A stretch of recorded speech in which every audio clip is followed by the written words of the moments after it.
Hello everyone, my name is Ashley McClure. My presentation will cover internet crimes against children for the IS 8005 informatics class at Kennesaw State University.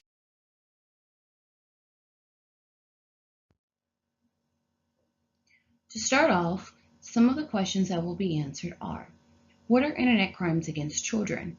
Does it only apply to the United States? What about other countries? What is our law enforcement doing to prevent these heinous crimes from happening? What technology is being developed to reduce the crime? What associations help prevent the serious crime other than law enforcement?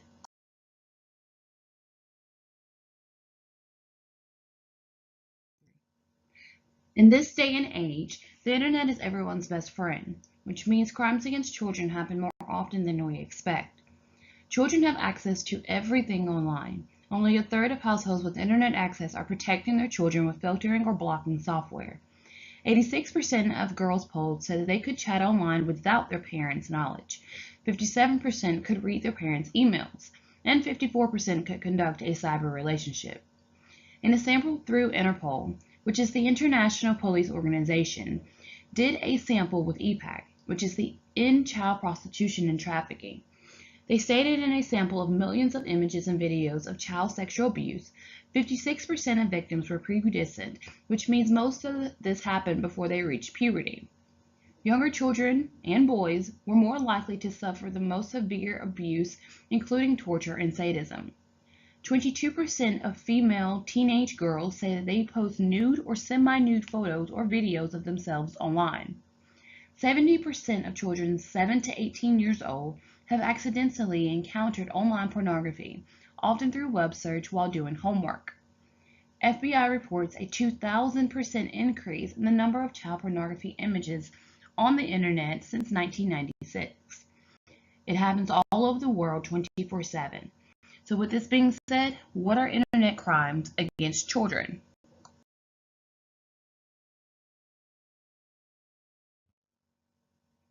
Some internet crimes are unwanted exposure to sexual material. When online, opening an email or opening email links, and not seeking or expecting sexual material. Being exposed to pictures of naked people or people having sex. Another is enticing and exploiting children for the purpose of sexual tourism. Threats or other offensive contact, not sexual soliciting, sent online to use or posted online for others to see. In addition, sexual solicitation involving offline contact with predators through mail, by telephone, or in person, or attempts to request for offline contact. Or simply just using the internet for the production and manufacturing and distribution of child pornography to expose you to pornography and encourage them to exchange pornography. Those are some of the few. There are plenty more out there. It not only happens in the United States, but in other countries worldwide. In other countries, especially the poorest ones, if the children are in need of the basic essentials like food and shelter, they are vulnerable to online predators. The children will be eventually sold online to the highest bidder by being tricked and thinking they will be providing food and shelter for themselves and or family. There are agencies in place to help with these global operations for internet exchanges that target children, such as Interpol. Interpol is an organization that helps other government officials take down criminals who operate around the world, online and offline. Some of the most pressing crimes that they help with are terrorism, cybercrime, and organized crime. Some of their main goals are identifying and reducing young victims of sexual abuse, blocking access to child sexual abuse material online, and preventing sex offenders from traveling abroad to abuse children or escape justice. So that is the international side. The United States law enforcement official at all levels, federal, state, and local, work 24/7 to help prevent these crimes.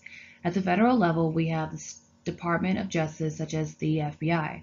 We have the CIA, Homeland Security, Secret Service, IRS, IACP, which is the International Associations of Chief of Police. They work with multiple organizations around the world to help with the safety of the communities within different countries. We have the ICAC, which is internet crimes against children at the state level.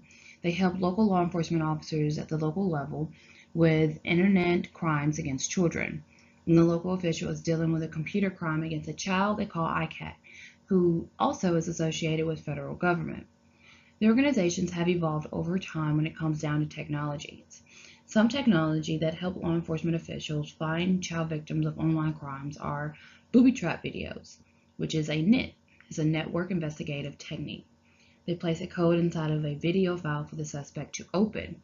There was a case that used this technique to catch a sexual predator that was hiding behind Tor, which is a program that you can download and let you browse privately without anyone tracking you.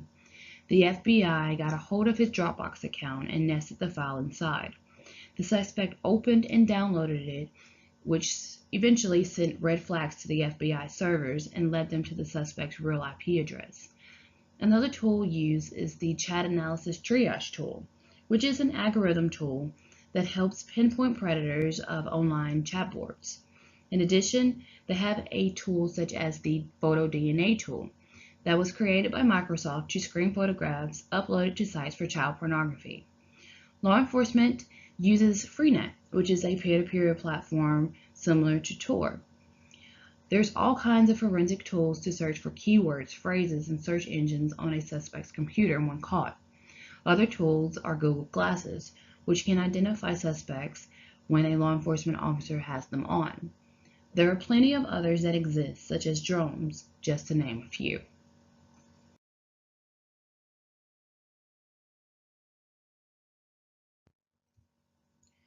With that being said, there are organizations from all around the world that help with child victims and victims, period.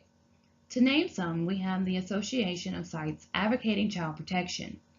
It is a non-profit organization that helps educate parents about age-appropriate material online and how to prevent children from gaining access to it.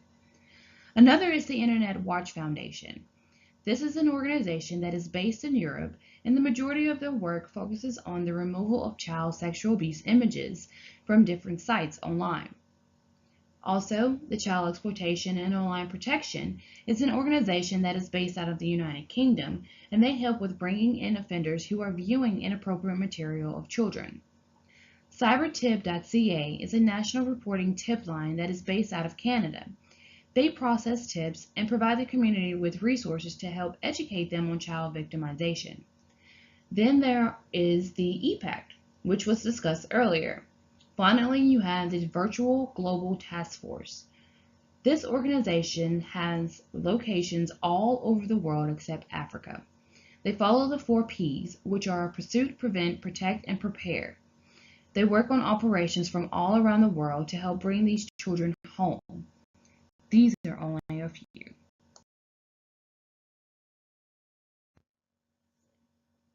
Overall, parents cannot be ignorant to the new day and age of technology, because the world is not. Everything is changing from how it used to be. Online predators are becoming extremely tough to catch. You have to think how they think. You have to be an expert on both the technological and law enforcement field today to catch a predator. Most state and local law enforcement officials lack the essential training needed, which hinders the majority of the local law enforcement officials. Parents, pay attention to what your child is doing or saying online, because these predators do not care and all they want to do is make money. They can change a few things around in Photoshop to make it seem as though they are younger than what they say they are. It is considered a business on the dark web, which makes over $1 billion per year in child trafficking and exploitation. This is why it is so hard to catch these criminals. Remember, no matter what, every child matters.